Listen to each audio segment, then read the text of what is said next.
Hello guys. मैं शिखर coaching से ब्रजेश बात कर रहा हूँ।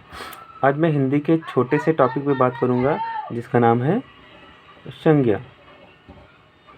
देखा जाए आप लोगों ने बहुत बार संज्ञा पढ़ा होगा, बुक में पढ़ा होगा, ऐसे वैसे जैसे भी आप लोगों ने पढ़ा होगा, ठीक है।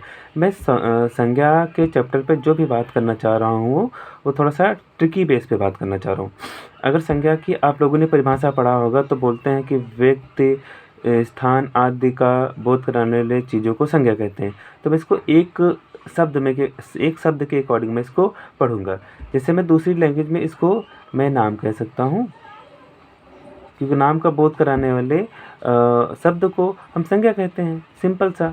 अगर देखा जाए संज्ञा की 5 प्रकार की होती हैं। अगर आपसे पूछा जाए कि अर्थ के आधार पर संज्ञा के कितने भेद होते हैं तो आप बोलोगे सर 5 भेद होते हैं। पहले भेद की अगर मैं बात करूं तो बोला जाता है कि व्यक्तिवाचक होता है। दूसरी बात किया जाए तो आप लोग बोलते हैं कि जातिवाचक होता है। तीसरे टॉपिक की अगर बात किया जाए, तीसरी संज्ञा की अगर बात किया जाए तो इसे बोला जाता है समूहवाचक होता है। और फोर्थ नंबर की अगर मैं बात करता हूँ तो इसे बोला जाता है भाववाचक संज्ञा। और लास्ट वाली अगर मैं बात करूँ तो इसे बोला जाता है द्रव्यवाचक संज्ञा।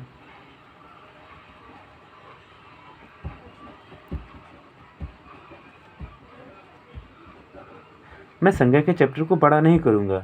मैं छोटे से ट्रिकी बेस पर मैं चीज़ें आपको समझा सकता हूँ कि आपको काफ़ी समय तक ये चीज़ें याद रहेंगी। जैसे मैं पहले संज्ञा की अगर मैं बात करूँ, जिसे बोला जाता है जातिवाचक संज्ञा। आप लोगों ने जैसे बुक में पढ़ा मैं वैसे नहीं पढ़ाऊँगा। आप लोगों को ऐसे बताऊँगा जो याद करने का ये अच्छी तरह से याद हो जाए। जैसे व्यक्तिवाचक संज्ञा की अगर बात किया जाए तो व्यक्तिवाचक संज्ञा वो होती हैं जहाँ पर केवल नाम दिखाई दे। तो मैं केवल एक शब्द के अकॉर्डिंग आपको चीज़ें लूँगा, केवल नाम। जैसे व्यक्तियों के अकॉर्डिंग बोलता है तो व्यक्ति के अनुसार मैं इसको ले सकता हूँ यहाँ पर राम। अगर जिला के अकॉर्डिंग बोलता है तो मैं यहाँ पर ले सकता हूँ लखनऊ। अगर राज्य के अकॉर्डिंग बोलता है तो यहाँ पर मैं लिख सकता हूँ यूपी। तो अगर देखा जाए जहाँ पर हमें केवल एक नाम दिखाई दे और दूसरा नाम वैसा ना दिखाई दे तो हमारी जितनी भी संज्ञाएं होती हैं उसे हम व्यक्तिवाचक संज्ञा का नाम देते हैं। जैसे यहाँ पर हमने दिया नाम, तो राम जैसे लिखा तो किसी का राम नाम ले सकते हैं, राम, श्याम, सोनू, मोनू, गोलू, कुछ भी कह सकते हैं। जैसे मैंने लखनऊ का नाम दिया तो एक ये डिस्ट्रिक्ट का नाम बताया, जैसे लखनऊ, लखीमपुर, ऐसे आपको दिखाता है। जैसे मैंने यहाँ पर स्टेट का नाम लिखा, जैसे यूपी, बिहार, पंजाब, उड़ीसा, ये सब हमारी क्या होती हैं, व्यक्तिवाचक संज्ञा होती है। सेकेंड वाले अगर टॉपिक पे मैं आता हूँ तो जातिवाचक संज्ञा। जातिवाचक संज्ञा की बात किया जाए तो यहाँ पर मैं कह सकता हूँ, मैं अपने अकॉर्डिंग समझा रहा हूँ। जैसे मैं अपने घर की बात करूँ, अपने घर की, और मैं पड़ोसी घर की बात करूँ, घर की।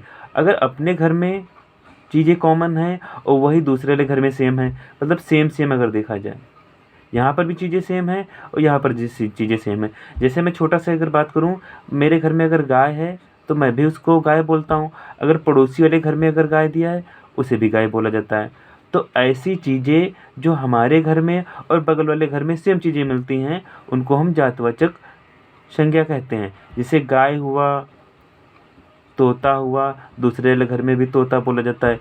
अगर मैं बोलूँ बालक, और दूसरे घर में भी आपका, और छोटे बच्चे को यहाँ पर बालक कहते हैं। तो ऐसी चीज़ें, जैसे मैं बोलूँ बेटा और यहाँ पर मैं बोलूँ बेटा। अगर अपने घर में कोई चीज़ें सेम बोली जाती हैं और बगल वाले घर में कोई चीज़ें सेम होती हैं तो उन दोनों कंडीशनों के अकॉर्डिंग जो सेम सेम पर्सन होता है उसे हम जातिवाचक संज्ञा कहते हैं। सिंपल सा याद करने का एक लॉजिक है।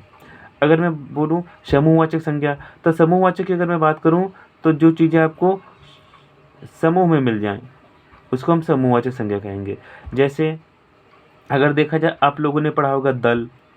एक दल होता है, जैसे दल होता है, जैसे अगर आप जम्मू जाओ या वैष्णो देवी जाओगे तो वहाँ पर एक दल में कुछ लोग जाते हैं। दूसरे की अगर बात करा जाए तो गिरोह की बात किया जाता है। तीसरे की बात किया जाए तो सभा होता है। 4 नंबर पे अब अगर बात किया जाए तो सेना होता है। अगर हम वैसे और बात किया जाए तो सेना होता है आपका एक झुंड होता है, गुच्छा होता है, गुच्छा आपको मिल जाएगा, जैसे अंगूर का गुच्छा हुआ। झुंड की बात करें जैसे जानवर झुंड में आते हैं। सेना की बात करें जैसे वाहिनी, इसको दूसरी लैंग्वेज में आपको यहाँ पर वाहिनी भी कहते हैं। वाहिनी, सेना, सभा, गिरोह, दल। यहाँ पर जहाँ पर चीज़ें हमें झुंड या हमें जहाँ पर भी चीज़ें हमें गुच्छे के अकॉर्डिंग मिल जाए या समूह के अकॉर्डिंग चीज़ें मिले तो उसे हम क्या बोलेंगे, समूहवाचक संज्ञा। अगर नेक्स्ट वाली टॉपिक पे मैं बात करता हूँ, नेक्स्ट वाली संज्ञा की अगर मैं बात करता हूँ तो भाववाचक संज्ञा। भाववाचक संज्ञा को अगर देखा जाए, इन चीज़ों को हम क्या कहते हैं, छू नहीं सकते।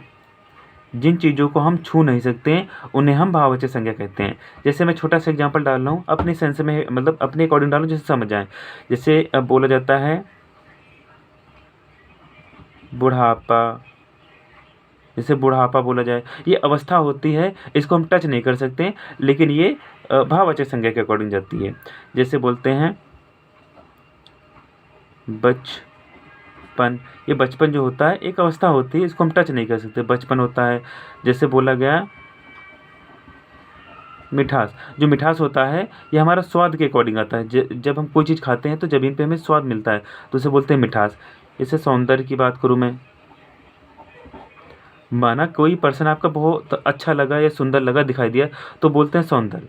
तो ये जो भी चीज़ें होती हैं भाववाचक संज्ञा वो होती हैं जिन चीज़ों को हम पूर्ण रूप से छू नहीं सकते। जैसे बुढ़ापा हुआ, अवस्था को हम छू सकते हैं या पर्सन को छू सकते हैं, लेकिन बुढ़ापा को नहीं छू सकते हैं। बचपन दिया, मैं बच्चे को खिला सकता हूँ लेकिन मैं बचपन नहीं छू सकता। अगर मिठास की बात किया जाए, मैं कोई चीज़ अगर खाता हूँ तो हमारी जो जीभ होती है उसमें एक स्वाद मिलता है, उसको हम छू नहीं सकते लेकिन हम महसूस कर सकते हैं। तो आप कह सकते हैं जिन चीज़ों को हम महसूस कर सकते हैं उनको हम भाववाचक संज्ञा कहते हैं। नेक्स्ट टॉपिक की अगर मैं बात करूँ, इसमें का लास्ट आपका जो दिया है द्रव्यवाचक। अगर द्रव्यवाचक की मैं बात करूँ, द्रव्यवाचक में केवल आप दो चीज़ें याद कर लो, एक होता है नाप, एक होता है आपका तौल। नाप तौल के अकॉर्डिंग जो भी चीज़ें हमें मिलती हैं उसे हम द्रव्यवाचक संज्ञा में हम टैली करते हैं। फॉर एग्जाम्पल की अगर मैं बात करूँ, जैसे मैंने ले लिया, आजकल घर में जो भी लेडीज होती हैं या मम्मी बहन जो भी होती हैं, जैसे पहनती हैं क्या, चांदी, चांदी की पायल आती है आपकी है, जैसे सोना आता है या पीतल आता है, लोहा आता है आपका, लोहा आदि चीज़ें आपको मिलेंगी। आपको यहाँ पर ये चीज़ गेस करनी है, जो चीज़ें हमें द्रव्यवाचक के अकॉर्डिंग दिखाई देंगी वो नाप और तौल के अकॉर्डिंग जाएंगी, उनको हम द्रव्यवाचक संज्ञा कहते हैं। मेरा वीडियो कैसा लगा आप लोग कमेंट करके ज़रूर बताएंगे। Thank you.